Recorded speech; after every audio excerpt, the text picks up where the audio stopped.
Sunlight streamed through the delicate sheer curtains, landing softly on my face. The warmth coaxed me from a hazy sleep. My entire body felt languid and boneless, as if melting, but my heart was sweet as if submerged in a jar of honey. Yesterday was my wedding to Ethan Cole.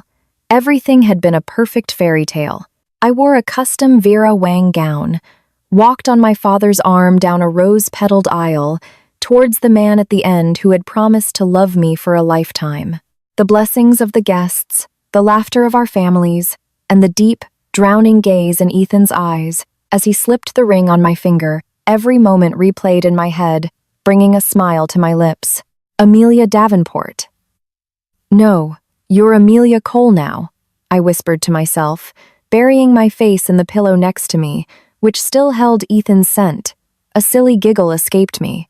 Just then, my phone, which I'd tossed on the nightstand, began to vibrate. The buzzing noise shattered the room's quiet sweetness. I reached out, picked it up, and checked the screen. An unknown number, probably something from the street, Regis, or the event planner, I thought. After such a massive event yesterday, it was natural for some loose ends to remain. I cleared my throat and answered in the clearest voice I could manage. "Hello? Yes, hello." A low, somewhat tense male voice came from the other end. He first confirmed my identity. "Is this Miss Amelia Davenport, the bride from yesterday's wedding at the Street Regis?" "Yes, it is," I said, a little puzzled. It wasn't the familiar voice of my wedding planner. "Who is this?" "Miss Davenport, good morning. My name is John Carlson, Director of Security at the Street Regis." The man identified himself, but his tone lacked the typical warmth or friendliness of hotel staff. Instead, his hushed voice carried an indescribable, strange atmosphere. "I sincerely apologize for disturbing you on the first day of your honeymoon, but a very, very important matter has come up that I felt needed to be brought to your attention immediately." My heart sank for no reason. An important matter? What could be so important at the hotel that they needed to find me right now? An issue with the bill? Did we leave something valuable behind? "Mr. Carlson, please, go on," I said, sitting up straight. On the other end, "Mr." Carlson seemed to take a deep breath before continuing. His voice dropped even lower, almost to a whisper. "It's regarding the CCTV footage from yesterday's wedding. Our hotel policy requires regular backup and review of surveillance from major event spaces. This morning, while one of my security team members was reviewing the footage from the grand ballroom and its adjoining areas that you used, he noticed something unusual." "Unusual CCTV footage?" My fingers tightened on the phone. "What do you mean by unusual? Was something stolen? Is there some kind of security breach?" I asked. The slight annoyance at the interruption was instantly replaced by a vague sense of unease. "It's not a matter of theft or a security breach, Mr." Carlson immediately denied. He then paused for a few seconds, as if choosing his words carefully. Finally, as if he'd made a decision, his words came out faster. "Miss Davenport, it's difficult to explain in detail over the phone. The situation is complex, and I would even say serious. We strongly recommend that you come to the hotel in person to review the original CCTV footage from a specific time and a specific area from yesterday. You'll only understand when you see it with your own eyes. Come in person to see the CCTV footage from a specific time, a specific area." My breath hitched. What on earth could have happened at my wedding that was serious enough for me to have to come and see for myself? Did someone crash the party and cause a scene? Before my thoughts could even organize themselves, Mr. Carlson's next words pierced my ears like an ice pick, freezing me on the spot. A chill ran from the top of my head to the tips of my toes. And, "Miss Davenport," his voice was so solemn it was almost a warning, "you must come alone. Do not mention this to anyone, especially not your husband, Mr. Ethan Cole. Until we can ascertain the specific nature of the situation, we advise you not to inform him of this call or the need to review the footage. This is very important. Please remember this. Don't tell Ethan. The wedding was for both of us. So what could have happened that I needed to hide from him to the point where he specifically emphasized not to tell him?" A profoundly bizarre and anxious feeling washed over me. All sorts of confusing speculations rushed into my mind like a tide, leaving only a cold trace before receding. Could Ethan have done something at the wedding? No, that's impossible. He was impeccably perfect by my side the entire day. Mr. Carlson, what is going on? Can't you give me even a small hint? This is just too strange. My voice was parched, and a tremor I hadn't noticed myself was laced within it. Miss Davenport, I fully understand how confusing and anxious this must be for you. However, because I cannot accurately judge the nature and severity of this matter myself, I cannot jump to any conclusions over the phone. The CCTV footage must be interpreted by you, yourself. Our hotel is merely providing the factual record. We have neither the authority nor the means to comment on the interpersonal relationships or specific situations within it. Mr. Carlson's tone was professional, but underneath it, I could detect a faint, hard-to-place note of sympathy. Please come as soon as you can. For your own sake, Miss Davenport. I will be waiting in the security control center on the second floor. When you arrive, please call this number directly, and I will come out to meet you. Remember, you must come alone. The call ended. The dial tone buzzed in my ear, but I sat there on the marital bed, dazed, holding the phone, unable to move for a long time, as if under a spell. The sunlight in the room was still warm and bright, and the scent of flowers and the festive atmosphere from yesterday's wedding still seemed to linger. But all of it was now shrouded in a thick, gloomy cloud of suspicion by that one strange phone call. Don't tell Ethan. The words circled in my head like a malevolent chant. I turned my head to look at the empty pillow beside me. Ethan was already up. He'd said he had an urgent international conference call with the London office that he needed to handle in his study. When he got up, he kissed my forehead and said tenderly, "Honey, sleep in a little more. I'll make breakfast after my meeting." So gentle, so normal. But the hotel director's words were like a shard of glass, stuck in the fragile bubble of happiness I had just begun to build. Should I go or not? Logic told me this could be a misunderstanding, or even a malicious prank. But deep in my heart, a faint but sharp voice urged me on. Go and see, Amelia. You have to go and see. If you don't, you might regret it for the rest of your life. I bit my lip, kicked off the covers, and got out of bed. I felt no warmth from the plush carpet under my feet. I quickly changed into comfortable clothes and tied my long hair back haphazardly. I tried to make as little noise as possible, and as I approached the bedroom door, I paused. I turned my head and took one last look at this room, so carefully decorated and filled with the joy of a new marriage. Then, I quietly turned the doorknob and slipped out. The study door was closed, and from within, I could faintly hear Ethan's voice, speaking fluent English in his meeting. It was a serious, passionate voice. I held my breath, tiptoed across the living room, grabbed the car keys from the hook by the door, and slipped out of the house like a thief. The entire drive to the street, Regis. My heart pounded relentlessly, and my palms wouldn't stop sweating. I kept repeating to myself, this must be a mistake by the hotel, or they're exaggerating something minor. It's probably just an insignificant, misleading scene that was captured. Ethan loves me so much. He put so much effort into this wedding. He wouldn't. But the words don't tell. Your husband followed me like a ghost. Arriving at the hotel, I bypassed the grand front lobby and, as Mr. Carlson had instructed, parked in a secluded corner of the underground garage. Then I called his number. Less than 2 minutes later, a middle-aged man in a hotel manager's uniform with a serious expression walked out from behind an inconspicuous emergency exit door. He quickly scanned the surroundings and then walked swiftly to my car. Miss Davenport? He asked in a low voice. I nodded and got out of the car. Follow me this way. Mr. Carlson led me through the door without another word. It was a corridor in the hotel's back-of-house support area. The lighting was somewhat dim, and it was so quiet that only the sound of our 2 sets of footsteps could be heard. We took an internal staff elevator, which required a key card, straight down to the second basement level. The silence that stretched on for the entire journey was suffocating. It seemed Mr. Carlson had no intention of saying another word until we reached our destination. The silence acted as an invisible force, intensifying the pressure and fear in my heart. Finally, we stopped in front of a thick metal door with a sign that read, Security Control Center. Authorized personnel only. Mr. Carlson swiped his card and entered a passcode, and the heavy door lock clicked open with a thud. Inside was a very large room.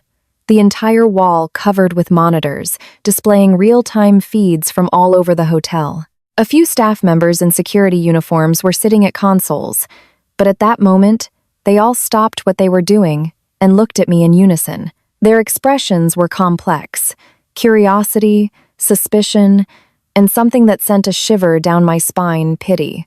Yes, pity. I was sure I hadn't seen it wrong. Mr.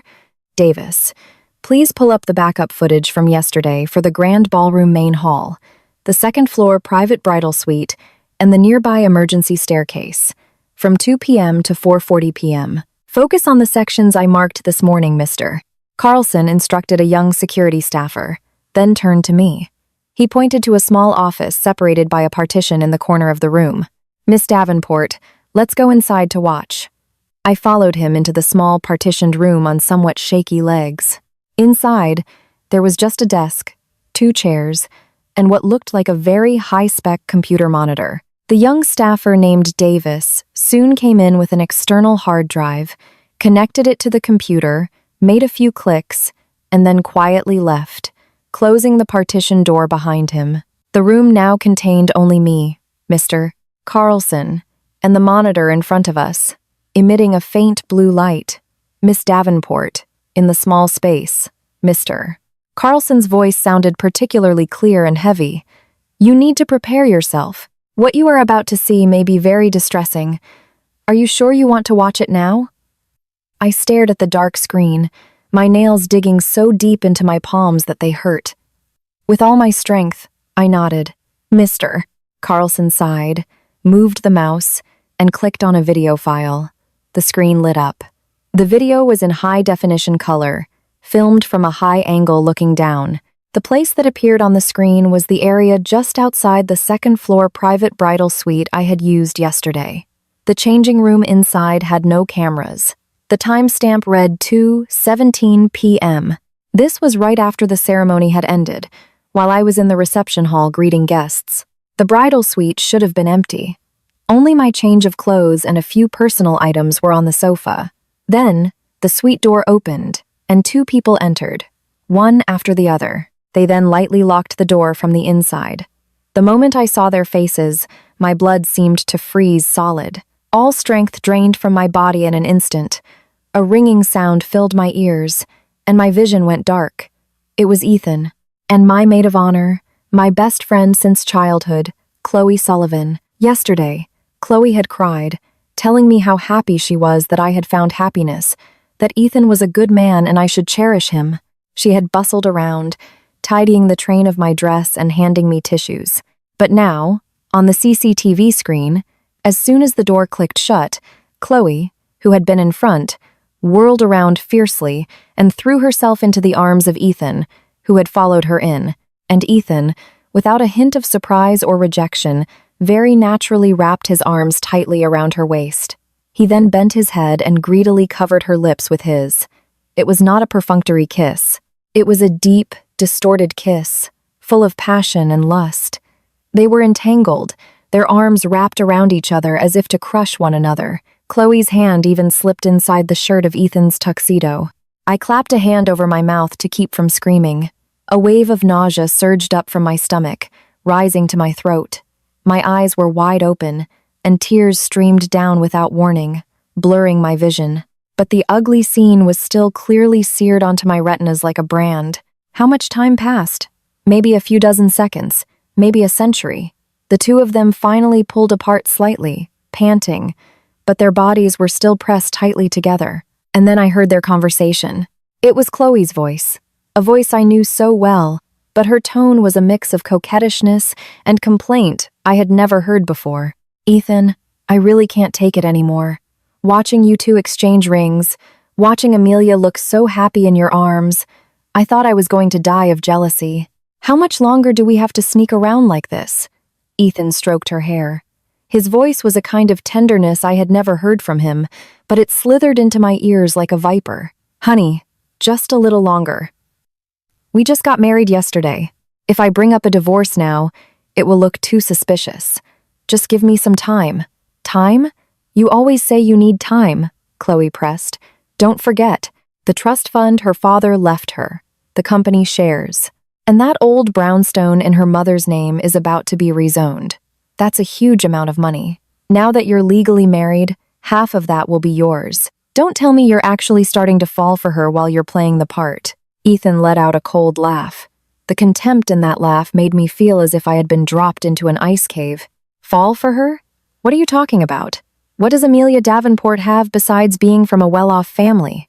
She's naive, easy to fool, and boring. I've only been putting up with her for all of this, he gestured vaguely.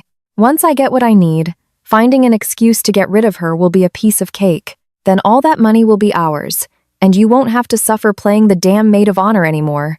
Chloe seemed mollified and kissed him again. Okay, then. By the way, that cousin of hers, Jake Riley, the one who works at the bank, I think he's a bit suspicious of us. He casually asked Amelia the other day if that project you invested in was reliable. You need to be careful. Don't worry. The project contracts are airtight. The money will be clean after a few transfers. Her cousin is just a naive greenhorn. He won't be a problem. Ethan's tone was confident and full of calculation. The most important thing right now is to keep Amelia calm and unsuspecting. In a few months, when the time is right, I couldn't hear what else they said. A loud ringing had swallowed all other sounds. I sat slumped in the chair like a wooden doll, my body cold, shivering uncontrollably. The tears flowed like mad, but I couldn't make a sound. The perfect wedding that had moved me to tears yesterday was, from start to finish, a meticulously planned fraud. The man I loved most and the friend I trusted most had been playing me behind my back for a long, long time. They had not only betrayed my feelings, but were also explicitly after my wealth. The stupid woman, the naive and easy-to-fool woman they spoke of was me. Every ounce of happiness and security I had ever felt was completely shattered in that moment, turning me into the most ridiculous and pathetic joke. Mr. Carlson quietly handed me a box of tissues. His face wore an expression that said he could hardly bear to watch. He waited for me to calm down a little, though he knew I couldn't possibly calm down, and then said in a low voice, Miss Davenport, there's one more video from the emergency staircase corridor. The time is around 3 p.m. The two of them meet again and discuss the asset transfer plan in more detail. Do you want to see it? I lifted my head. Through a blur of tears, I saw the disgusting man and woman on the screen, still leaning against each other. A sharp, stabbing pain, as if from an awl, relentlessly pierced my heart. It hurt so much I could barely breathe. But in the midst of this endless pain and cold, a very faint but strangely hot flame began to burn quietly in the deepest part of my heart. It was rage, and it was hatred. I roughly wiped the tears from my face with the back of my hand. When I looked up again, my eyes were still bloodshot and full of pain, but the world-shattering despair was gone. I spoke to Mr. Carlson in a hoarse but surprisingly clear voice. Yes, show me everything. And, Mr. Carlson, I sniffled, trying to keep my voice from trembling. Please, keep these original CCTV files safe and confidential for me. And is it possible for me to get a copy? Mr. Carlson looked at me, somewhat surprised by my rapid change, but he immediately nodded. Rest assured, we have strict protocols. The original footage will absolutely not be leaked without authorization. As for a copy, for regulatory reasons and for your own safety, I cannot give you an external hard drive directly. He paused for a moment. However, if you need it, we can cooperate in providing the relevant evidence through proper legal channels. Remember, Miss Davenport, you are not alone. Some things need to be handled calmly and in the right way. His words were like a sedative, but also like a splash of cold water. They cooled my hot head, which had wanted to run home immediately and tear those two human beings to shreds. That's right, I can't act rashly. Ethan Cole and Chloe Sullivan have clearly been planning this for a long time. They must be meticulous and calculating. If I run to them now, crying and screaming, what will I achieve other than making a scene and giving them an excuse to counterattack by calling me irrational and emotional? I had to be calm. I had to watch and remember everything clearly. I had to know how dirty their deeds were, how many calculations they had made, and then I would make them vomit up everything they had swallowed, with interest. I would make those 2 pieces of trash pay a terrible, painful price they could never have imagined for the rest of their lives. I stared at the CCTV footage that had started playing again. Chloe's triumphant smile and Ethan's hypocritical tenderness were no longer daggers stabbing my heart. They were now a preview of their future, a trailer for their miserable end. The day after my wedding, my world collapsed. When I stepped out of that suffocating little room in the hotel security control center and stood again under the dim lights of the underground garage, the outside world looked completely different. It was clearly still daytime, and a few shafts of sunlight were creating pillars of light through the garage ventilation shafts. But I felt cold all over, a chill that seeped into my very bones. Mr. Carlson walked me to my car, seeming to hesitate as if he wanted to say something, but in the end, he just said quietly, "Miss Davenport, life is long. Please take care of yourself." I nodded. I didn't even have the energy to say thank you. I mechanically opened the car door, got in, and started the engine. The warm air from the vents blew on my face, but I couldn't stop shivering. The scenes from the CCTV footage, those conversations, replayed in my head like the most vicious curse. Every detail was horrifically clear. The way Ethan's hand wrapped around Chloe's waist, the way Chloe stood on her toes to kiss him, their greedy and contemptuous faces as they calculated my assets, and Ethan's scornful sneer when he called me naive, easy to fool, and boring. My chest no longer ached. It was just numb and empty, and a cold wind blew bleakly through it, but I couldn't fall apart, at least not now. I drove to a secluded spot by the East River and parked for a long time. I slumped over the steering wheel and cried my heart out without making a sound. After I was done crying, I splashed my face hard with cold river water. Looking at my swollen-eyed, wrecked reflection in the car window, I said to myself, word by word, in a low voice, "Amelia Davenport, tears won't solve anything. They deceived you. They calculated against you. You have to make them pay." After a few deep breaths, I took out my makeup bag and carefully concealed the traces of crying with foundation and concealer. I even put on a little lipstick to bring some life back to my pale face. Only then did I start the car again and head towards that place I was supposed to call home. The moment I opened the door, the smell of food wafted out. Ethan, wearing an apron, was just coming out of the kitchen with a delicious-looking pot of beef stew. When he saw me, a tender smile immediately bloomed on his face. "Honey, you're back. Where have you been? I went grocery shopping right after my meeting and made some of your favorites. You barely ate anything at the reception yesterday. You must have been so busy." His smile was so natural, his eyes so full of concern, his tone so gentle. If I hadn't just seen his other face on that CCTV footage, I would have been so moved that I would have thrown myself into his arms. But now, I found that smile so nauseatingly hypocritical that concern felt like poison coated in sugar. I dug my nails hard into my palm. I forced myself to remain calm with the pain. Then, with the most natural, slightly tired-looking smile I could muster, I slipped off my shoes and said in my usual tone, "Oh, nowhere special. Just browsed around Bloomingdale's for a bit, bought a few things." I held up a shopping bag I had hastily bought at a convenience store on the way. "My back is a little sore. I guess from standing in heels for so long yesterday. Let me just wash up and we can eat." Ethan came over, naturally took my bag, and tried to put his arm around my shoulder. I instinctively dodged, pretending to put down the shopping bag, but that brief moment of contact made my heart pound like crazy and my stomach churn. "What's wrong, honey?" Ethan's hand paused in midair, and he looked at me with a puzzled expression. "Nothing." I stood up and forced a smile. "I just feel a bit sticky and sweaty. I want to wash my hands first." I hurried into the bathroom and closed the door. Leaning my back against the cold door, I gasped for breath. In the mirror, my face was pale, and my eyes held an unconcealable wariness and hatred.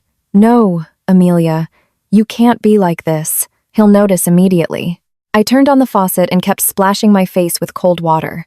I practiced a normal expression in the mirror over and over. Only when I felt my muscles were no longer so stiff did I go out.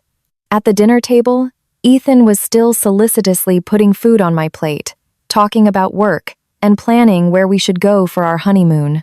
He even said this: "By the way, Chloe sent a message this afternoon. She asked if you were okay, said she was so busy yesterday she didn't get to talk to you properly. She really is the best friend. Chloe." He dared to bring up Chloe's name first. My hand holding the fork tensed. The tips of my fingers turned white. I quickly lowered my head and took a bite of food. I mumbled. If I looked up, the rage shooting from my eyes would burn through any disguise. "You must be really tired, honey. You look pale." Ethan reached out to touch my forehead. "I guess so." I turned my head away. "I don't have much of an appetite. I think I'll go lie down for a bit." "Okay, go rest. I'll do the dishes." Ethan's tone was still magnanimous and gentle. I practically fled back to the bedroom and closed the door. I slid down the door and slumped to the floor. It felt like all my strength had drained away. Having to sit at the same table and eat with the man who had destroyed my everything, having to listen to his fake concern and pretend nothing was wrong, was more torturous than any physical pain. But I knew this was just the beginning. I had to endure. For the next few days, I lived as the person I despised most. Like an actress wearing a perfect mask, in front of Ethan, I diligently played the role of a naive, easily fooled young woman completely immersed in newlywed bliss. I smiled at him, and I responded to his physical affection. Every time he touched me, I felt so disgusted I wanted to vomit. But I discussed new home interior designs with him and even acted cute sometimes. But at the same time, under the pretext of organizing things after the wedding and sorting through my late father's documents, I started spending more and more time out of the house alone. It was to secure time and space for my investigation. The first thing I did was contact my cousin, Jake Riley. He was the cousin who worked at a bank, the one Ethan and Chloe had mentioned in the CCTV footage, the one who was a little suspicious of them. He was 5 years older than me and had always been like a protective older brother. He was upright, even a bit straight-laced. Before my father passed away, he had separately asked Jake to take good care of me.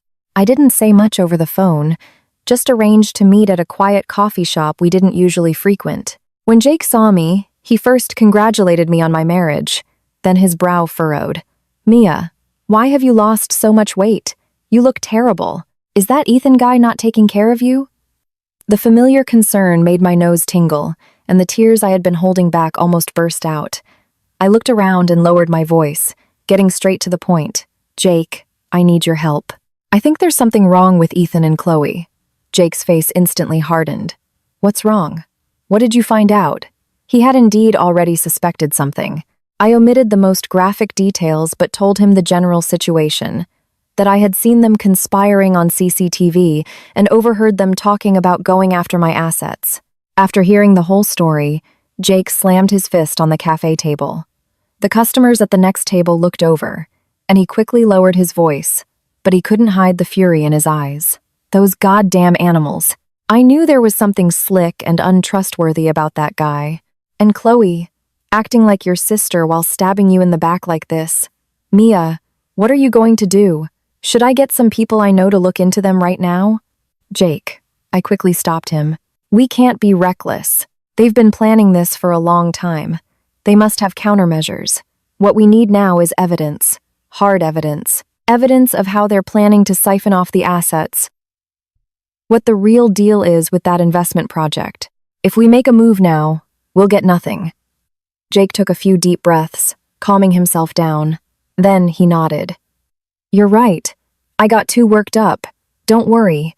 I know some people at the bank. I can't directly check a customer's account without violating regulations, but if Ethan moves a large sum of money or there are suspicious account transactions, I can indirectly get a sense of the activity. And that Aquagen Innovations project he had you invest in, I thought it was strange from the beginning. The business plan is too perfect, unrealistically so. I have a friend who works in a relevant auditing department. I'll ask him to secretly look into the background and credentials of this project. A warmth spread through my heart. In a critical moment, it was real family I could rely on. Jake, thank you. But you have to be careful too. Don't let them find out you're investigating. Don't worry. Your cousin isn't that stupid. Jake looked at me with pity in his eyes. Mia, you're going through so much. To be so calm in a situation like this, do you need money or a lawyer? I know a few lawyers who are excellent at financial disputes and divorce cases. People you can absolutely trust. Not a lawyer yet. Not until we have more evidence. I thought for a moment and then said, Jake, could you possibly find a reliable private investigator for me? Nothing too crazy. Just to monitor Ethan and Chloe's movements, especially to see if they can get some photos or videos when the two of them meet secretly. I know it sounds like something out of a soap opera, but sometimes the most direct method is the most effective. Jake seemed surprised for a moment. He probably didn't expect me to make such a suggestion, but he soon nodded. All right, leave it to me. I'll find someone discreet and competent. After parting with Jake, I felt a little more at ease. At least I was no longer fighting alone. But I knew the main battlefield was still the home I shared with Ethan. I had to get more direct access to Ethan's key information. Ethan's study was usually locked. He said he had important business documents and was worried I would go in and mess things up. Before, I had respected it as his personal space and never thought of entering. But now, that locked door undoubtedly hid countless secrets. He always carried the key with him, but I knew he had a habit of hiding a spare key inside a thick English classic on the living room bookshelf. He probably thought that with my level of English and interests, I would never touch that book. I had discovered it by chance a while ago, while helping him look for another book. At the time, I just thought it was an odd hiding place, but now, it was my opportunity. One day, while he was in the shower, I took the spare key with a pounding heart, quickly unlocked the study door, went inside, and quietly locked it again. The study was neat. His computer was password protected. I tried a few combinations, our wedding anniversary, his birthday, even Chloe's birthday, but none of them worked. I was short on time, so I couldn't try anymore. I turned my attention to his file cabinet. The cabinet wasn't locked. I quickly rifled through it.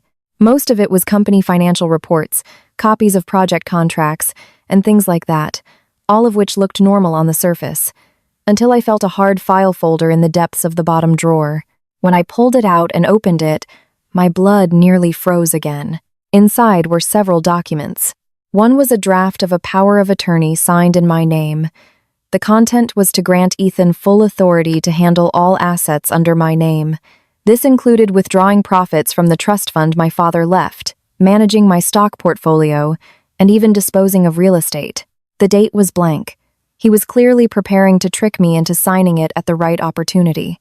Another was a copy of a supplementary contract for the Aquagen Innovations project.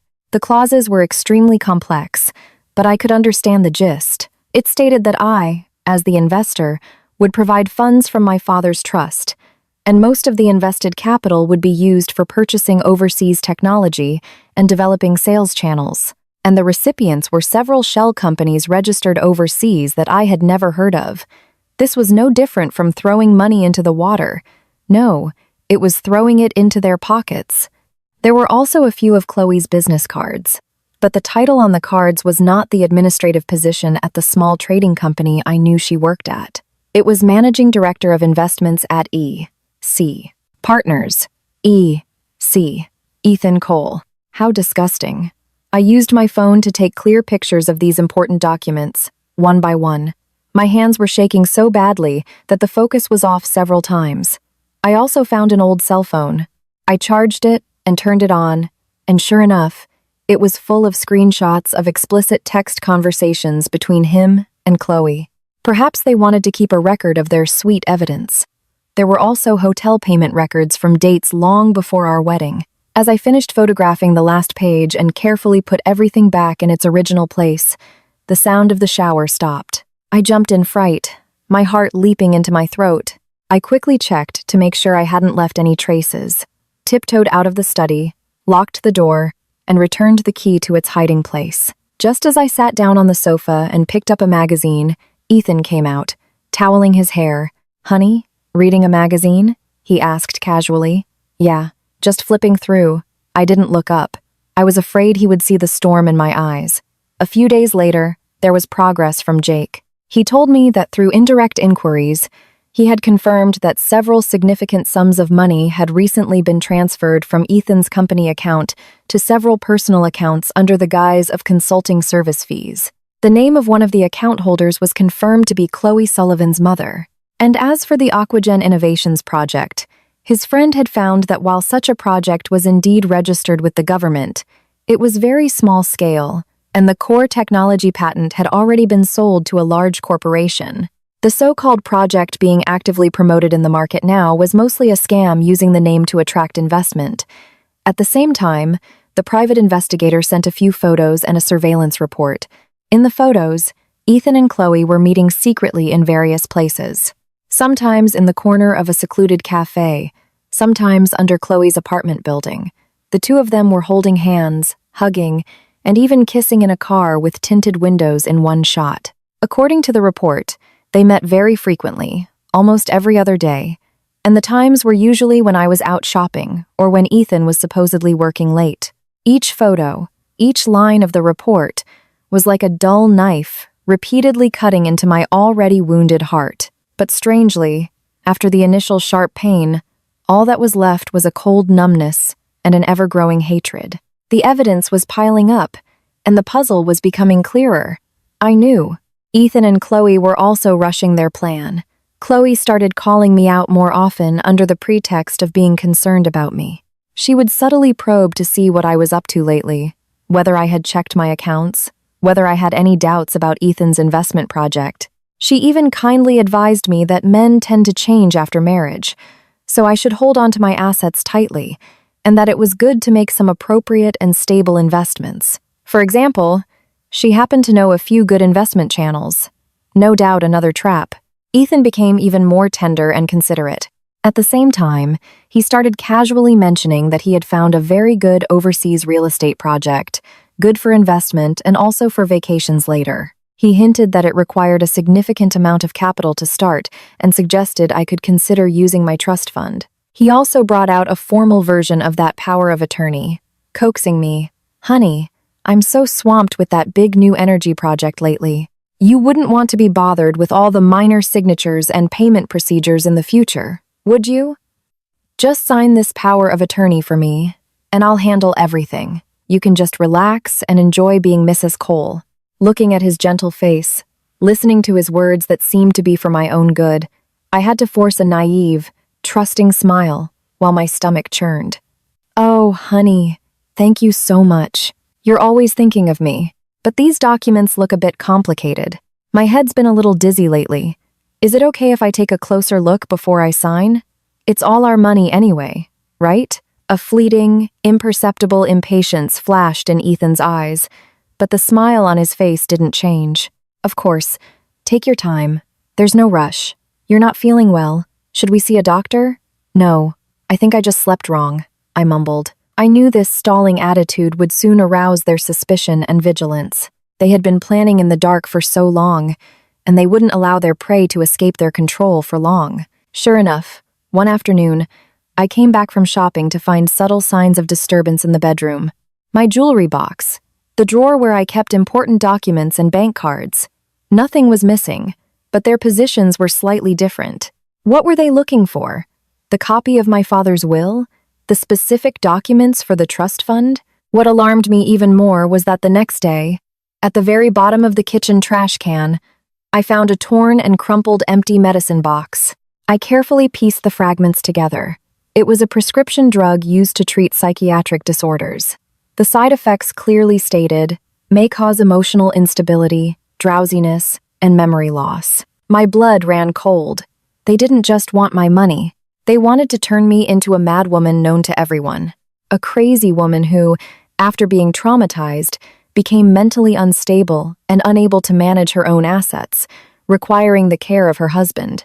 Then, Ethan could logically take over everything I had, and I would probably die slowly in some nursing home or have an accident. What a vicious plot. What a meticulous calculation. Fear wrapped around my heart like a cold vine, but following it was an even more ferocious rage and determination that felt like it would burst from my chest. I couldn't wait any longer. I had to strike first. Before they could drug me or arrange some accident, I had to tear off their masks. Just as I was agonizing over my next move, an unexpected call came. It was Mr. Carlson. The Mr. Carlson from the hotel security department. His voice was still low and cautious. "Miss Davenport, I apologize for contacting you again. It's about that CCTV matter from before. We have something on our end that I think you should know. Yes? One of our cleaning ladies who is in charge of the event venues came to see me yesterday. She said that the day after your wedding, while cleaning the bridal suite, she found a small voice recorder in the crevice of the sofa. At the time, she thought a guest had left it behind and turned it into the lost and found, but no one ever claimed it. Over the past few days, seeing me constantly reviewing the wedding CCTV footage, she remembered it and thought to tell me. I've checked the recorder, and there's a recording on it that I believe will be helpful to you. Would it be possible for you to come by one more time? And," he paused, "after you left last time, we reviewed the records for the relevant areas from an even earlier time. It seems it wasn't Mr. Cole and Miss Sullivan's first time at our hotel. We have some other video records as well. A voice recorder? Earlier records?" Holding the phone, my heart suddenly began to pound. Could there be more shocking secrets that I still didn't know about? "I'll be right there," I said without hesitation. After receiving the call from Mr. Carlson about the voice recorder, I practically flew back to the Street Regis. It was still the security control center in the second basement, still that same suffocating little partitioned room. But this time, amidst the pounding of my heart, in addition to anger and pain, there was a desperate, grasping hope and a sense of ominous premonition. Mr. Carlson's face was even more grim than last time. Without much preamble, he handed me a small silver voice recorder and a few printed CCTV screenshots. "Miss Davenport, this is what the cleaning lady found. We checked it, and there's only one valid audio file on it. The time is approximately 3:20 p.m. on the day of your wedding, and the location was likely somewhere very private inside or near the bridal suite. And these, based on Miss Sullivan's guest history. We looked up records of her booking hotel rooms for meetings and found some instances over the past year of her and Mr. Cole entering the hotel and guest floors together. I looked at the screenshots first. They were somewhat blurry, but I could clearly make out Ethan and Chloe's faces. The dates were spread out, with the oldest one being from 9 months ago. That was when Ethan was ardently courting me. He was messaging me every morning and night, showering me with gifts and surprises, vowing that I was the only person he wanted to spend his life with. And Chloe, at that time, was frequently in contact with Ethan under the guise of vetting him for me, always coming back to praise him in front of me, urging me not to let this good man go. It turned out that for that long, perhaps even longer, they were already in it together, secretly enjoying the thrill of their affair while calculating how to swindle this foolish woman out of her fortune. I held those few pieces of paper, my fingertips turning ice cold. A fire raged inside me, feeling as if it would incinerate my organs. "What's on the recording?"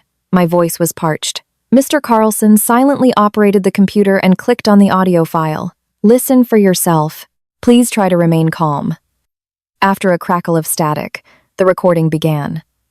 The background was somewhat noisy, with the faint sounds of music and conversation from the reception hall filtering in. But the clear voices of two people pierced through the noise and stabbed sharply into my eardrums. It was Chloe's voice, laced with a triumphant and sinister tone, as if her plan had succeeded. "The drugs are ready. 2 types. One is fast-acting. Even a small dose will cause dizziness, nausea, and hallucinations. We can have her have a few episodes to give everyone, especially that nosy cousin of hers, the impression that she's starting to lose it. The other is a chronic type. We'll mix it into the vitamins or honey water she drinks every day. Long-term use will gradually damage her nervous system, cause memory loss and emotional instability, eventually making her appear to have a serious mental illness." My breath caught. The blood in my body felt like it rushed to my heart and froze solid. The medicine box from the trash can. They were really putting this plan into action. Then came Ethan's voice, cold and cruel, as if discussing an indifferent formula. We have to control the dosage carefully. We can't have her die. At least not until the assets are completely transferred and the power of attorney is finalized. We need her to look like she's naturally falling ill. Once she's sick enough, I, as her husband, will apply for legal guardianship. Then, handling all the assets will be perfectly legitimate. I seem to recall a clause in the trust her father left about what happens if the beneficiary loses legal capacity. There will be a lot of room to maneuver then. Chloe giggled lightly. The sound made my skin crawl. Don't worry. I have a distant relative who works at a psychiatric hospital. Getting an authoritative diagnosis won't be a problem. Once the money is in our hands, whether her condition worsens in a nursing home or she has an accident, well, that will be up to us. Good. The thought of this goody two-shoes finally being out of our lives, and all that money being ours, I can hardly wait. Just a little longer, honey. It's almost time. Ethan's voice dropped, filled with a suggestive comfort. After this is all over, we'll go abroad, get married, have kids, and really start living. The recording ended abruptly there. A deathly silence filled the small room. I could only hear the sound of my own teeth grinding and the frantic, deafening thud of my heart pounding against my ribs. They weren't just after my money. They wanted to destroy my life, to take my life. The suspicions I had from seeing the medicine box were now confirmed. This naked, malicious conspiracy terrified me more than any betrayal, and it completely extinguished the last pathetic embers of lingering affection I might have had. All that remained was a sky-high hatred and the will to survive. Mr. Carlson, I don't know how I managed to speak. Each word was squeezed out as if from a crack in the ice. These recording files, and these hotel guest records. Can I get copies? And if it's not too much trouble, could you help me find the cleaning lady who found the recorder? I want to thank her in person, and I might have something to ask of her. Mr. Carlson saw the hatred and resolve that seemed to physically emanate from my eyes. He was silent for a moment, then nodded. Miss Davenport, the issue with copies is the same as last time. I can help you in my own way. As for the cleaning lady, he paused. She actually knew your mother. I snapped my head up and looked at him in shock. Mr. Carlson sighed. Her name is Mrs. Petrova. She's worked here for over 10 years. A long time ago, when your mother was still alive, she used to frequent the hotel for charity events. Once, Mrs. Petrova sprained her ankle, and your mother had someone take her to the hospital and even paid for her medication. She's always remembered that. On your wedding day, she was very happy when she saw that you were the bride. The next day, when she found the recorder, she didn't think much of it at first.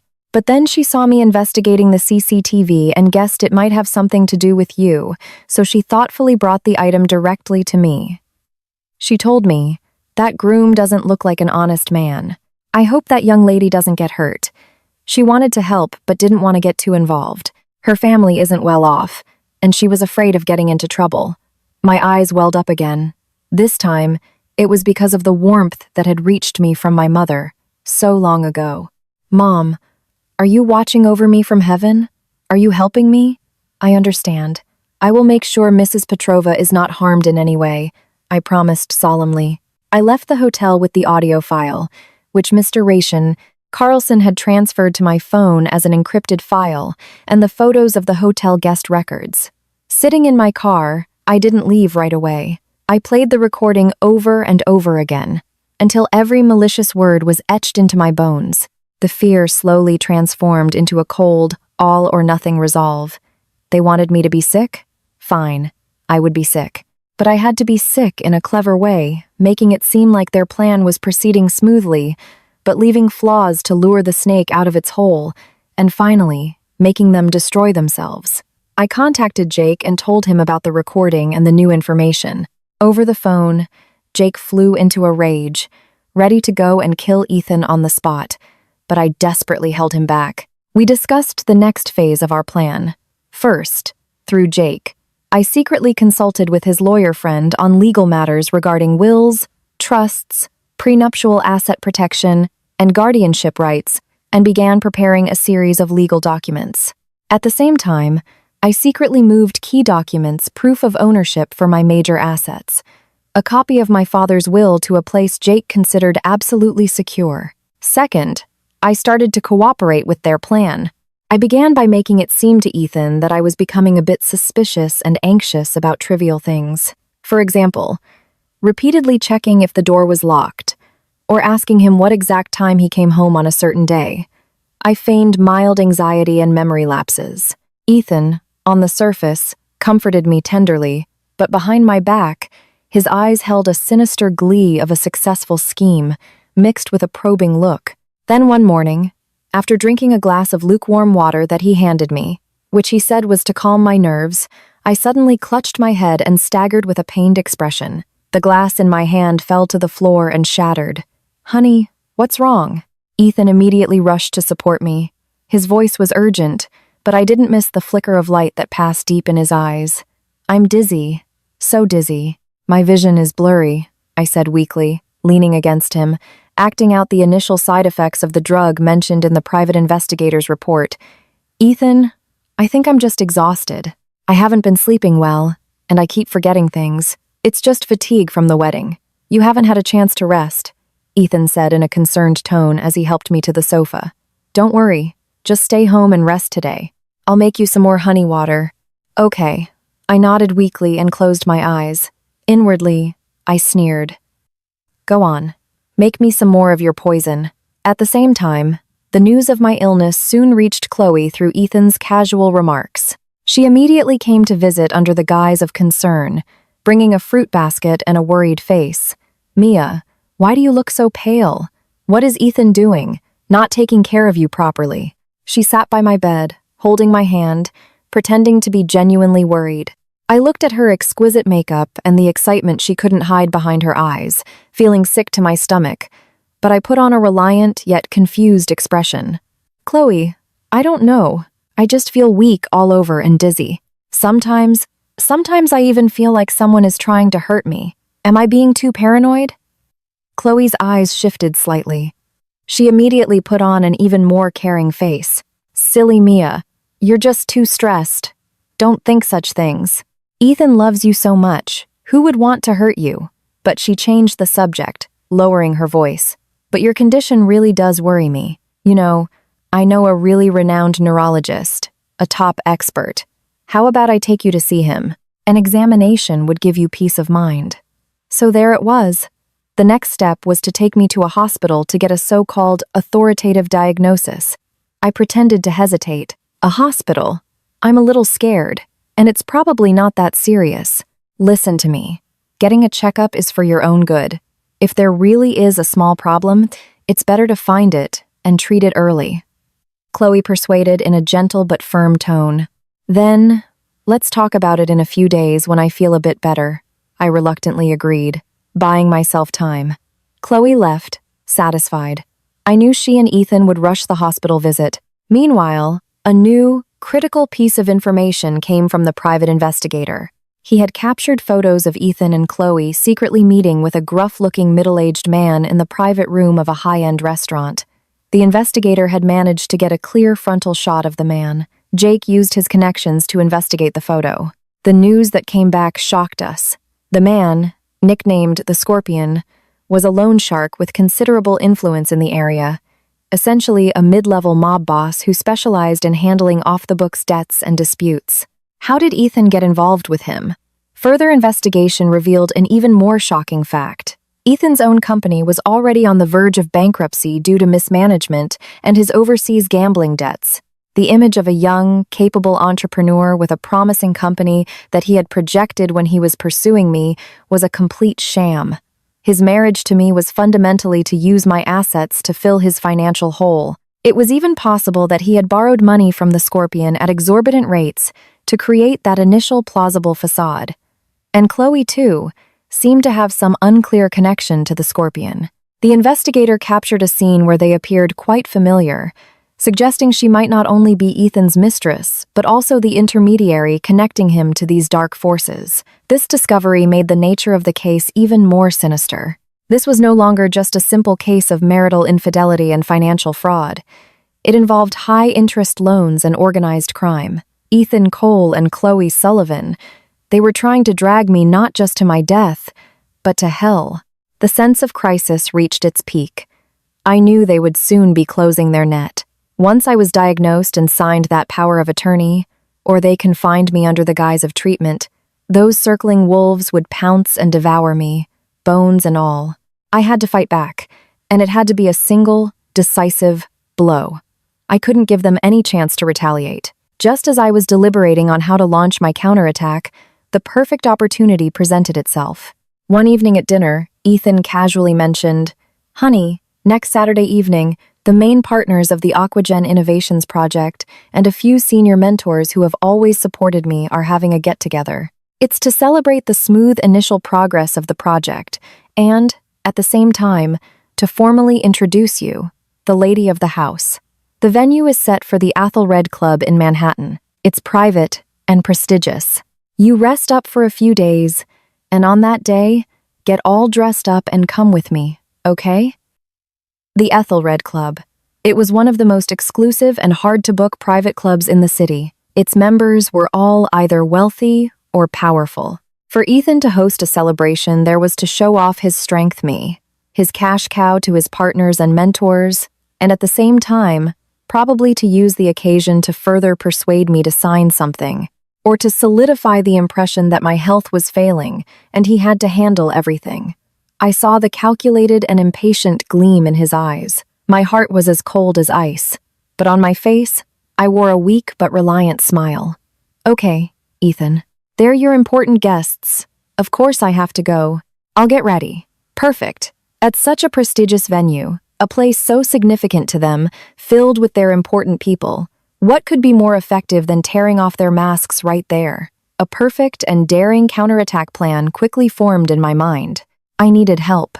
I needed to weave together all the evidence, and I needed a very good performance. I contacted Jake and told him my entire plan. After hearing it, Jake was both excited and worried. "Mia, this is too risky. What if you lose control of the situation on site?" "Jake, I have no way out," I said calmly. "They are continuously trying to drug me, and they've involved the mob. If we drag this out any longer and they complete their preparations, or my illness gets worse, we'll have no chance at all. A place like the Athelred Club is where they'll be most on guard, which makes it the best stage for us to expose everything. There are a few things I need your help with." I also secretly met with Mr. Carlson and the kind Mrs. Petrova again. After hearing part of my plan, Mr. Carlson was silent for a long time before saying, "Miss Davenport, what I can do from the hotel's side is limited. However, I can guarantee the authenticity and integrity of the complete CCTV backup footage from your wedding and the records of Ethan and Chloe's long-term, clandestine meetings at our hotel. And, when necessary, I can submit a statement of the situation in my capacity as a hotel manager." Mrs.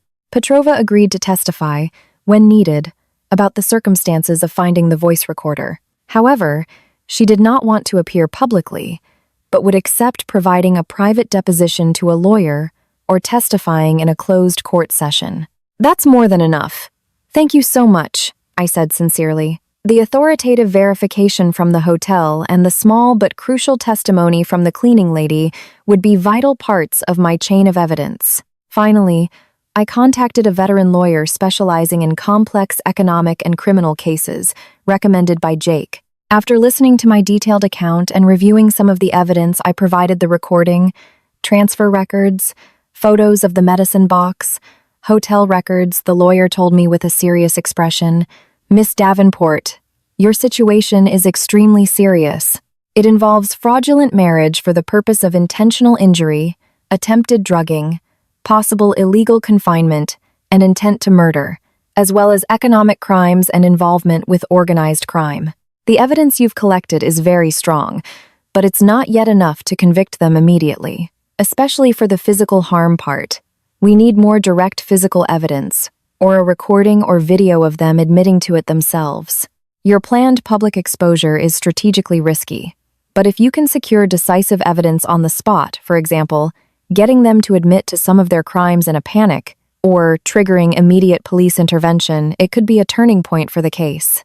I will immediately start preparing the relevant legal documents, including applications for asset freezing and a restraining order. I will also give a heads up to a friend of mine in the NYPD, so that if necessary, they can respond immediately on that day. With the lawyer's confirmation, my plan became even clearer. Over the next few days, I continued to play the role of a frail and listless wife. Ethan became even more solicitous, constantly asking after my health and bringing me tea and water laced with drugs, of course. At the same time, he began to subtly impress upon me how important the Ethelred Club party was, that many important people would be there, and that I had to be obedient and cooperative. He even suggested that, for convenience, it would be better to sign some documents in advance before the party. I always deflected, either by saying I was too dizzy to see the words clearly, or by acting cute and saying, "You can handle it, honey. I trust you," keeping him on edge but not pushing him too hard, as he seemed afraid my illness would worsen and I wouldn't be able to attend the party. Chloe also visited more frequently, each time bringing expert advice and concern, urging me to go to the hospital. I always stalled, saying I was scared and would go after the party. Meanwhile, Jake, the lawyer, and I were preparing intensively. We planned in detail for every possible scenario at the party and our responses. Jake contacted the private investigator to ensure they could capture crucial scenes that day and arranged for reliable people to infiltrate the party, disguised as waiters or guests, a difficult task given the Athelred Club's strict management. This was in case things went wrong. The lawyer prepared digital and hard copies of all legal documents and established a confidential communication channel with the relevant police contact. I also did the most important thing. I secretly went to a hospital for a comprehensive physical examination, especially blood and urine tests, and had the doctor issue a certificate stating that I was currently healthy and had no diagnosis of any mental illness. At the same time, I asked the doctor to analyze samples of the drugged vitamins and honey I had secretly swapped out at home. The preliminary test results confirmed the presence of prohibited drug compounds.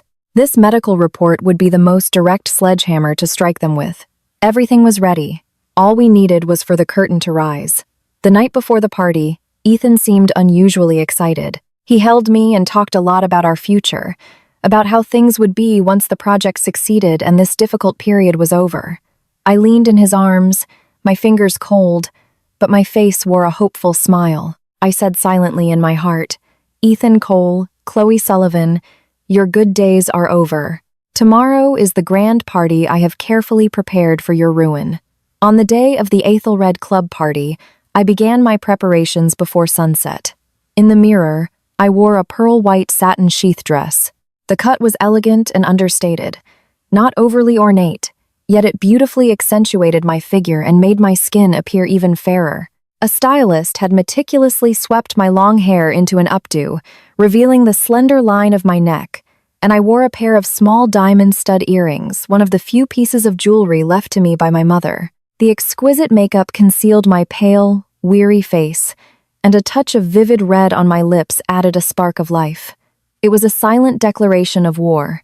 Ethan walked into the dressing room. His eyes visibly lit up when he saw me. He came up behind me, wrapped his arms around my waist, and rested his chin on my shoulder, looking at our reflection in the mirror.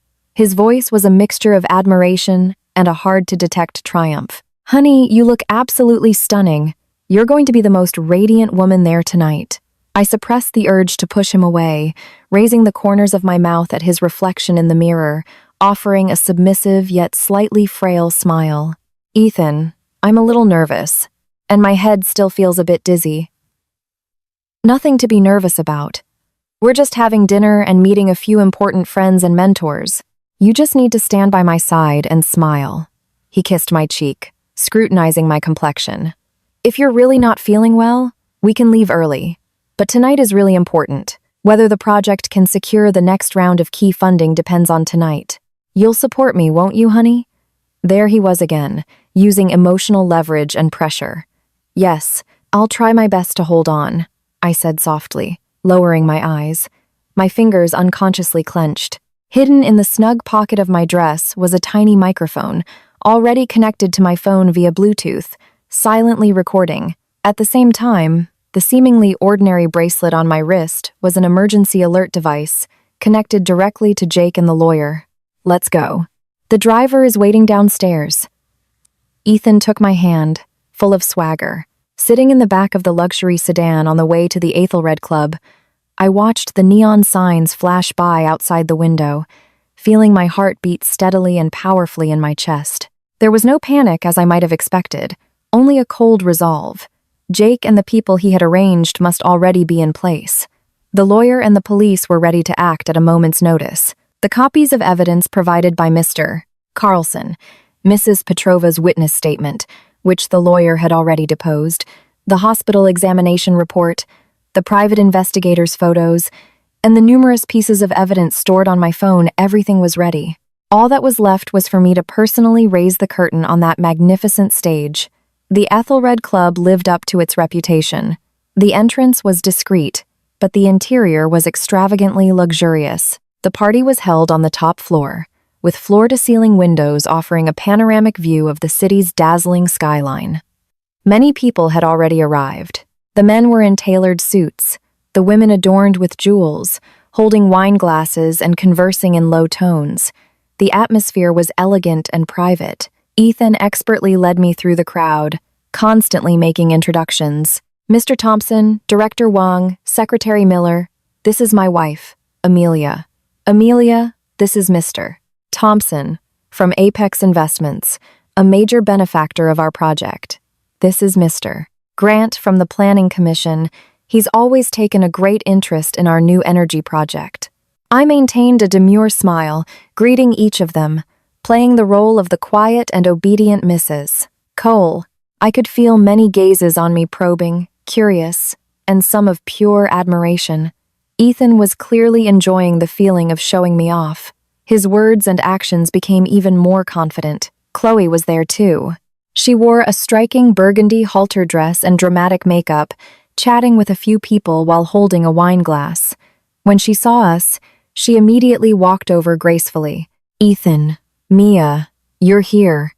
She affectionately linked her arm with mine, her voice coquettish. Mia, you look so beautiful tonight, but you still look a little tired.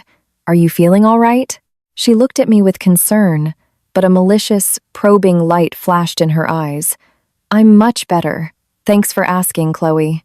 I gently pulled my arm away and rubbed my temple as if to hide my discomfort. Mr. and Mrs. Cole, you make a truly handsome couple. Someone nearby flattered. Miss Sullivan, you also look stunning tonight. A truly capable right hand to Mr. Cole, another person said to Chloe with a laugh, his tone somewhat ambiguous. Chloe smiled shyly and glanced at Ethan. Ethan laughed heartily, raised his glass in acknowledgement, tacitly accepting the compliment. Watching them exchange glances right in front of me without any restraint, I sneered inwardly but merely lowered my head shyly. Midway through the party, as the atmosphere warmed up, Ethan, as one of the hosts, went on stage to give a short speech. He thanked the guests and spoke of the bright future of the project. His speech was sincere and confident, earning a round of applause. After he came down, he was surrounded by a group of people in heated discussion. Chloe took the opportunity to come over to my side, led me to a relatively quiet corner by the French windows, and handed me a glass of juice. Mia, have some juice. You still look pale. I was just talking to Mr. Thompson's wife, and she knows a very good psychiatrist. He's from overseas and specializes in treating all sorts of physical discomfort caused by anxiety and depression. How about I make an appointment for you after the party? It's better to get checked out early and put your mind at ease. There she went again, so eager to push me into the abyss of being a mental patient. I took the juice but didn't drink it, holding it as I stared out at the splendid city lights, silent for a moment. Then I turned to look at her, my tone calm but unsettling enough to make her uneasy. Chloe, how long have we known each other? Chloe was taken aback for a moment, then she smiled. Since we were kids. Over 20 years. Why do you suddenly ask? 20 years, I repeated softly. My voice was low, but it carried a weight that made her smile stiffen. I always thought of you as my best friend. I trusted you. I told you everything. How I met Ethan, How he proposed to me, my hesitation and my joy, I shared it all with you. The smile on Chloe's face slowly faded. Her eyes flickered. Mia, what's wrong? Are you having strange thoughts again? We're best friends. Of course I want you to be happy. Ethan, he's so good to you. Yes, he's been so good to me. I twisted my lips. My gaze went past her to Ethan, who was chatting with people in the distance. Then, I refocused on her face, my eyes sharpening. So good that he had a secret tryst with you in the bridal suite on our wedding day. So good that he plotted with you to use chronic poison to turn me into a mental patient to steal my assets. So good that he colluded with loan sharks and mobsters to pay off his company's debts. Is this the happiness you wished for me, Chloe? My voice wasn't loud, but each word was clear, like a shard of ice stabbing straight into Chloe's ears. The color drained from her face. Her pupils contracted in disbelief and terror. She almost dropped the wine glass in her hand. She instinctively took a half step back, her lips trembling. Mia, what are you talking about? You're sick. You're hallucinating. Who told you these crazy things? Was it Jake? He's always been trying to drive a wedge between us. Crazy things? I took a step closer, my voice still low, but the coldness in my tone made her shiver. Should I remind you? The day after the wedding, 3:20 p.m., inside the bridal suite. Every word you and Ethan said. About the 2 types of drugs. About how to make me naturally ill. About how to get guardianship. About how to deal with my future. Should I play it out loud on my phone for everyone to hear? Chloe froze completely, like a doll whose soul had been ripped out. Her wide eyes were filled with nothing but boundless terror. She suddenly snapped back to reality and lunged for my phone, screaming, "You recorded it? You dared to eavesdrop? Give me the phone." I easily dodged her hand and looked at her coldly. Eavesdrop? Wasn't it you two who dropped the recorder in the sofa crevice? Oh, and I should thank that kind cleaning lady at the street, Regis, Mrs. Petrova. At the mention of the recorder and Mrs. Petrova, the last glimmer of hope on Chloe's face crumbled. She snapped her head up and glared at me viciously, the resentment and venom in her eyes almost overflowing. The gentle best friend persona was gone. You knew all along. You were acting. Amelia Davenport, I really underestimated you. My acting is nothing compared to yours, I sneered, swirling the juice in my hand. What delightful concoction did you put in this glass? The same kind you suggested I mix into my honey water? Chloe was breathing heavily, her chest heaving. Her emotions were clearly on the verge of collapsing. She suddenly raised her voice, crying out, "Mia, what is wrong with you? You're having hallucinations again. I told you your illness was serious. Ethan, come quick. Amelia is not herself. She's talking nonsense!" Her shouts drew the attention of many people around us. The chatter died down, and many curious eyes turned our way. Ethan heard it too. He frowned, said something to the person next to him, and strode over. His face wore the appropriate expression of concern and confusion. What's going on? Chloe? Mia? What's wrong? Are you not feeling well?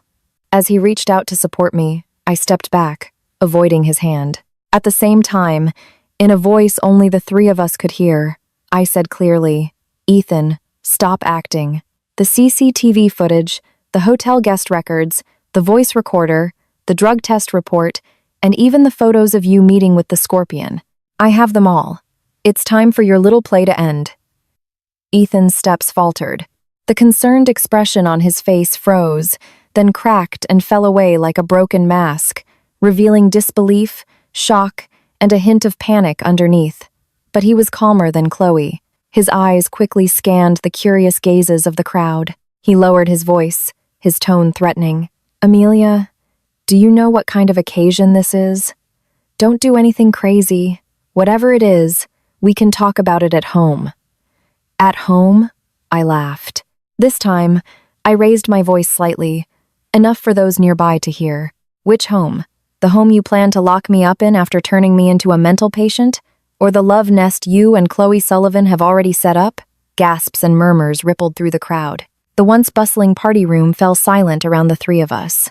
Everyone realized something major was happening. Ethan's face became extremely ugly. He stepped forward, trying to grab my wrist. His voice was laced with suppressed rage. "Amelia, that's enough. I know you've been emotionally unstable lately. Whatever misunderstanding there is, we can resolve it privately. Don't make a scene here." "Misunderstanding?" I wrenched my hand away and pulled my phone out of my clutch, holding it up high. At the same time, I raised my voice, which was clear and steady, echoing through the now silent party hall. "Everyone, I sincerely apologize for interrupting your evening. But tonight, at this very place, I must expose a fraud. A meticulously planned fraud of property extortion and attempted murder against me, orchestrated for at least a year by my husband, Ethan Cole, and my best friend, Chloe Sullivan." The room was in an uproar. Everyone's gaze shocked, curious, disbelieving was fixed on me. Ethan's eyes looked like they would pop out of his head. He shouted, "Amelia, are you insane? Put the phone down. Security." "Where's security?" Chloe also screamed. "She's crazy. She's a genuine lunatic. Someone get her out of here." But the Athelred Club's security seemed slow to react, and the people Jake had disguised as waiters quietly blocked the paths toward us. I ignored their clamor, operated my phone, and played the first audio file. It was the recording from the bridal suite on the wedding day where they discussed drugging me. The drugs are ready. 2 types. One is fast-acting. The other is a chronic type. Once she's sick enough, I, as her husband, will apply for legal guardianship.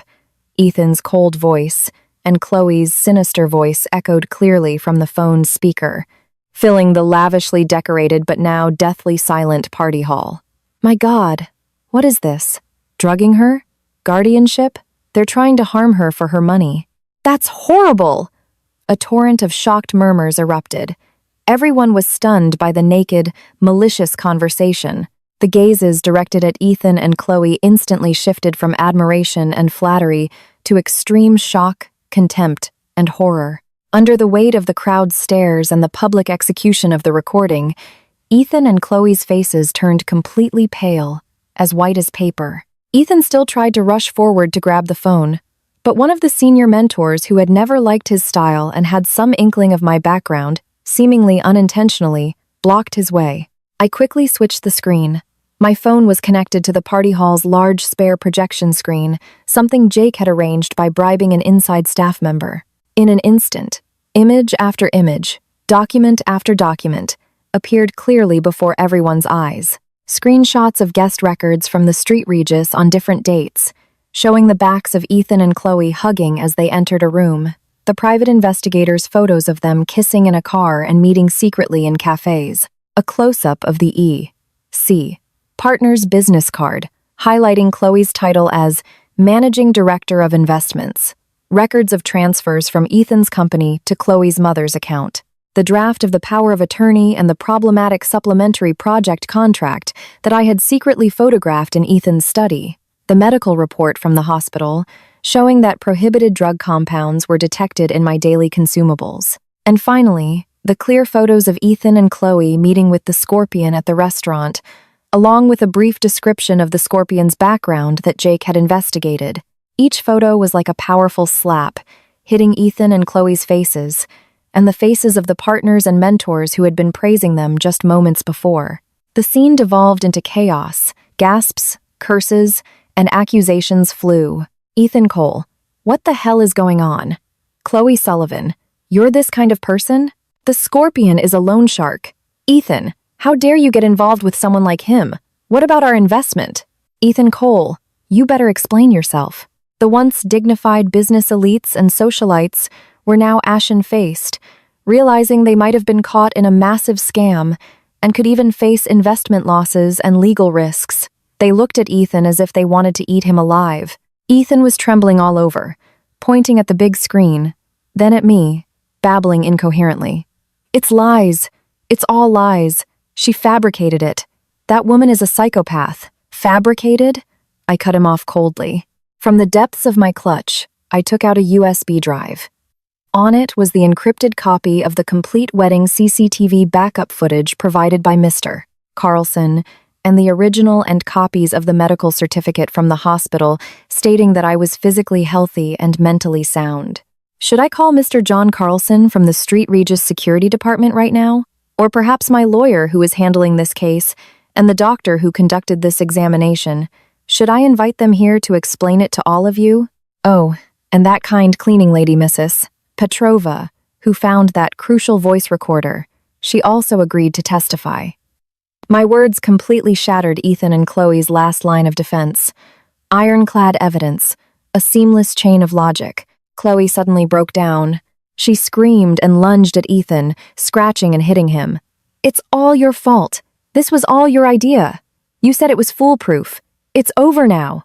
It's all over." Ethan dodged her pathetically, losing all his composure and roaring, "Shut up, you stupid bitch. If you hadn't messed up." It was a dogfight. The shining, loving couple from moments ago were now tearing at each other in front of everyone, exposing their most vile and ugly sides. Just then, the doors to the party hall swung open, and several uniformed police officers walked in briskly, accompanied by my lawyer. The lawyer gave me a slight nod. The room fell silent for a moment. The leading officer showed his badge, his sharp eyes sweeping over the chaotic scene, finally landing on the terrified and disheveled Ethan and Chloe. He said in a solemn voice, "Ethan Cole, Chloe Sullivan, we have received a report and have secured relevant evidence. You are both suspected of multiple crimes, including conspiracy to commit fraud, intentional injury, and illegal appropriation of another's property. You will need to come with us to the station for questioning." The arrival of the police was the final verdict on their fate. Ethan's face turned ashen, his legs went weak, and he nearly collapsed. Chloe let out a desperate wail as she was restrained by a female officer. Amidst countless stares of contempt and anger, under the complete abandonment of the upper-class circle they had so desperately tried to enter, the Athelred Club, the place they had intended to use as a stepping stone to success, the celebratory party they had meticulously prepared, had become their public trial and social execution ground. I watched their retreating backs until they disappeared beyond the door. Only then did the tension in my own back, which I had held ramrod straight, ease just a little. The party hall was still in chaos. Many people came up to me, some apologizing for their previous cooperation with Ethan, some comforting me, some eager to sever ties and inquire about their investment situation. I took a deep breath, suppressed the myriad of emotions churning inside me, and turned to the senior mentor who had blocked Ethan earlier, his face now a mixture of guilt and fear, and a few other guests who seemed relatively upright. I gave a slight bow. In a clear but slightly weary voice, I said, "Everyone, I apologize for what happened tonight and for disrupting your evening. Regarding the financial issues involving Ethan Cole and any potential losses you may have incurred, my lawyer will fully cooperate with the police and relevant departments in their investigation. We will do our best to help sort things out. As a victim myself, I will also need some time for the follow-up. Please excuse me. I didn't look at anyone else," ignored the whispers behind me, and, escorted by the people Jake had arranged, I walked out with my back straight, step by steady step, out of this glamorous battlefield that, just moments ago, had been a suffocating war zone and still reeked of gunpowder and shock. The night air was cool on my face. It was only when I was seated in the waiting car that I could finally shed my hard shell, lean back in the seat, and close my eyes. The public shaming was over. But I knew that the legal trial, the sorting out of assets, and the mending of the gaping hole of betrayal and hurt deep in my heart, all of it was just beginning. But at least, tonight, I had won the first and most important battle. The retribution for Ethan Cole and Chloe Sullivan had just begun its bloody prelude. And I had survived, and I had taken back control of my life. After the tumultuous party at the Athelred Club, I fell ill, not physically, but mentally. The taut string of tension that had been pulled tight for months suddenly snapped. The hatred and willpower that had sustained me, after seeing Ethan and Chloe led away in handcuffs, after tearing away all pretense, seemed to have been pulled out along with them. I fell into a state of deep exhaustion and hollow numbness. For several days, I holed up at home, not wanting to see anyone or speak. Even eating and drinking were mechanical actions. Jake and my family took turns staying with me, making me soup and sitting with me in silence. I knew they were worried about me, afraid I would collapse. The lawyer called. He updated me on the initial progress of the case. After being detained, Ethan and Chloe had initially tried to deny everything, but faced with the series of evidence presented by the police, especially the complete CCTV footage provided by Mr. Carlson, Mrs. Petrova's testimony, and the leftover drugs and some forged documents they hadn't had time to destroy found in their homes, their psychological defenses slowly crumbled. They were now blaming each other, each claiming the other was the mastermind. Hearing this news, I didn't feel the expected satisfaction, only a heavy sense of emptiness, like a survivor of a near-fatal accident. The scenes of betrayal and calculation still invaded my mind in the dead of night, bringing heart palpitations and a dull ache. But I didn't cry. It seemed all my tears had been shed that night at the Ethelred Club. I knew I couldn't go on like this, for everyone who cared about me, and even more for myself. Life had to go on, and I had to live better than before to be worthy of myself. Having walked back from the brink of death, I forced myself to get up and go out. First, I saw a psychiatrist. The doctor said I was suffering from typical post-traumatic stress disorder and would need time and professional counseling. I actively cooperated with the treatment and began to try things that could calm my mind: flower arranging, yoga, or just walking aimlessly in the park, feeling the sun and the wind. Gradually, that suffocating heaviness began to lift, layer by layer. At the same time, the practical cleanup was proceeding in an orderly fashion within the legal framework. The charges against Ethan and Chloe were numerous: fraud, intentional injury, long-term administration of unknown drugs. Even though there was no serious organic damage, it constituted a crime, forgery of documents, and illegal appropriation. Moreover, their financial dealings with the Scorpion and his gang could involve charges of illegal fundraising and money laundering. Following this lead, the police soon uncovered the true debt situation of Ethan's company and their entire plan to use my assets to pay off his debts and even high-interest loans. As the case entered the judicial process, the legal team I had hired played a huge role. They not only assisted the police in securing evidence but also quickly applied to the court for asset preservation, freezing all accounts under Ethan's name, though there was little money left, and the suspicious accounts under Chloe and her mother's names. More importantly, based on the serious threat Ethan posed to my personal safety and property, the lawyer successfully applied for a restraining order and initiated divorce proceedings. The divorce was uncontested. Ethan's criminal acts were clearly evidenced, and the marital relationship had been broken by his fraud and malice. The court quickly granted the divorce. And because Ethan was the at-fault party and a criminal, not only did he have no right to divide my prenuptial assets, the trust fund, real estate, and stocks left by my father, but the so-called investments he made with my money during the marriage, that is, the fraudulent project, were deemed malicious transfers of marital property, which he had to return and compensate me for my losses. In other words, he had schemed for nothing and ended up with a huge debt to me, which, given his current situation, he would likely never be able to repay. Chloe's fate was equally miserable. As an accomplice, she would face a prison sentence no shorter than Ethan's. She lost her previous job, and her reputation among our friends was ruined. Even her parents, ashamed, appeared once at the beginning of the trial and never showed up again. I heard that she was very emotionally unstable in detention, sometimes crying and claiming she was deceived and coerced by Ethan, other times cursing me for ruining her life. The plan to frame me as mentally ill to exonerate herself became the most direct evidence of her vicious motives, making her sentence even heavier. As for the Scorpion, thanks to Ethan and Chloe's confessions and the leads the police already had, his organization was uprooted. They were taken down for multiple charges, including organized crime, illegal loan sharking, and violent debt collection. The wheels of justice grind slowly, but they grind exceedingly fine. The law gave them their due punishment, but I knew that true retribution was more than just going to prison.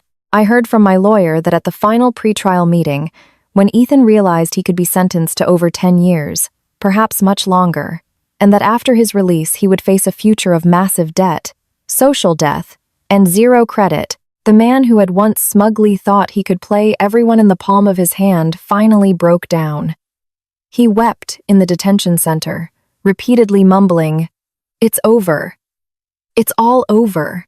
And Chloe, I heard, had a hard time in prison due to her previous arrogance and foolishness. She was said to look surprisingly haggard and old, with no trace of her former glamorous self. They had lost their freedom, future, wealth, and reputation, and also the right to live as normal people forever. This was the cruelest punishment. I felt no sympathy, only a sense of pity that they had turned their own lives into a complete tragedy out of greed and desire. In trying to harm others, they had ultimately harmed themselves. As the lawsuits concluded, my life gradually got back on track and began to move in a new direction. I had taken back everything that was mine.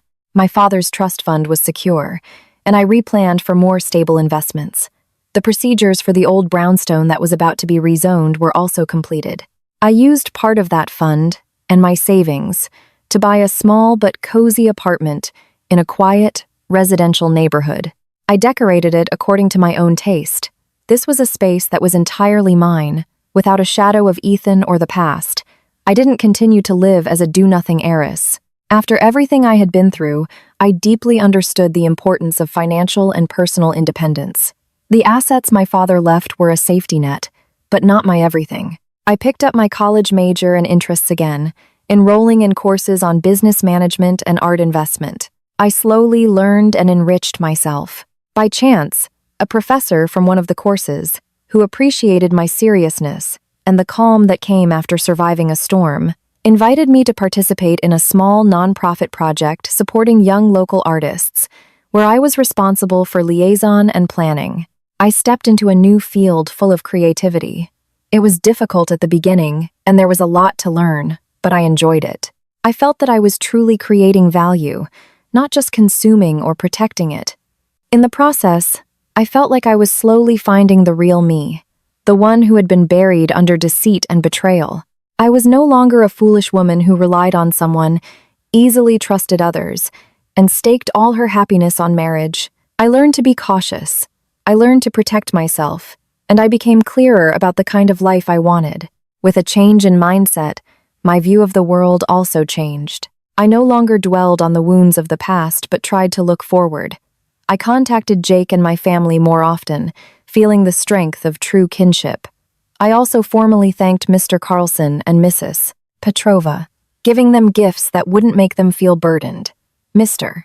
Carlson said that because the hotel had cooperated with the investigation and provided crucial evidence, it had received recognition from the police and the public, and he himself had been promoted. Mrs. Petrova held my hand, her eyes red, and said, "My dear, it's all over now. Things will only get better from now on. Your mother in heaven can finally rest easy." "Yes, Mom.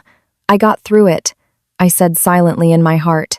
About half a year after my new life got on track, on a spring day, I went to a young artists exhibition to look for suitable collaborating artists for the project.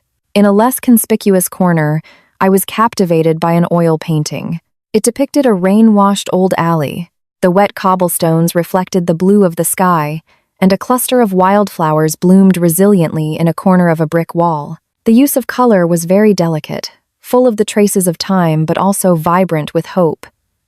I stood in front of that painting for a long time. "You seem to like this painting." A gentle male voice sounded from the side.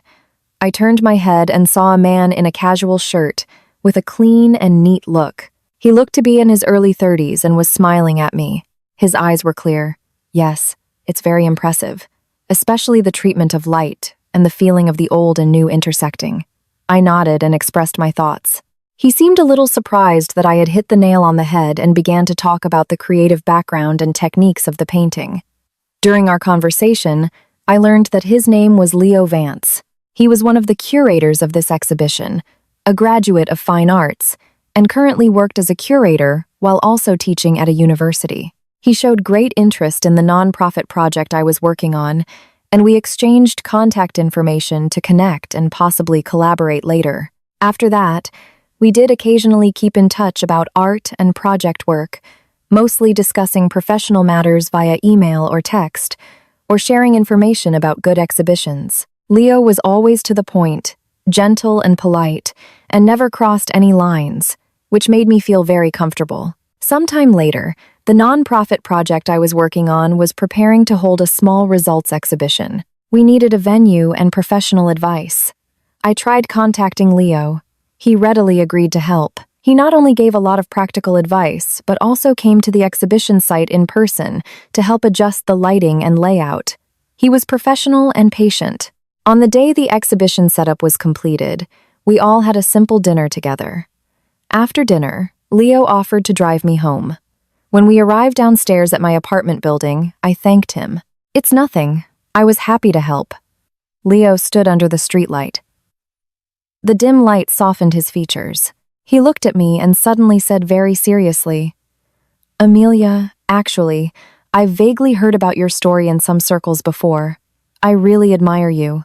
To have gone through all that and still be so positive, helping others and doing what you love." I was stunned for a moment. I didn't expect him to bring this up, but in his eyes, I saw not pity or curiosity, but genuine respect and admiration. "That's all in the past," I smiled, feeling a sense of relief. "One has to move forward." "Yes, you're right." He smiled too. Then he handed me a small, exquisite paper bag. "This is a gift for you. It's nothing expensive. I found an old art book when I was out sketching a while ago. It looked very special, and I thought you might like it." I took it. A warm feeling surged in my heart, not because of the gift, but because of this appropriate, unadulterated kindness and understanding. "Thank you. I look forward to seeing it," I said. He didn't say anything more, just a gentle, "Good night." He waited until I had entered the building before turning to leave. I returned to my small apartment and opened the old art book. Inside were landscape prints of several small European towns from the last century, quiet and distant. I leaned on the sofa, looking at the city lights outside the window, feeling unusually peaceful. There was even a faint joy that I hadn't felt in a very long time.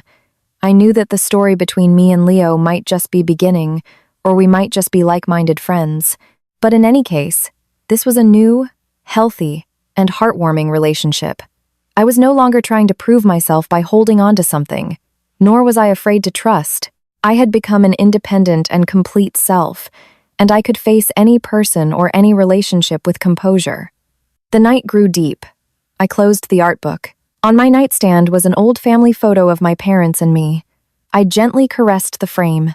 "Dad, Mom, I'm doing well. I really am." The past wounds and betrayals did not destroy me. Instead, they transformed me into a stronger, wiser person who cherished what she had more. I had taken back what was mine, and I had found the path I truly wanted to walk. I don't know what storms the future holds, but I am no longer afraid. As for Ethan Cole and Chloe Sullivan, they will be trapped in their own prison of karmic retribution, and in my world, the clouds have already parted, and a new sun has risen. Good begets good, and evil begets evil. It's not that retribution doesn't come, it's just that the time has not yet come. My time was a new beginning, a liberation, a light-footed advance after shedding all the heavy burdens of the past.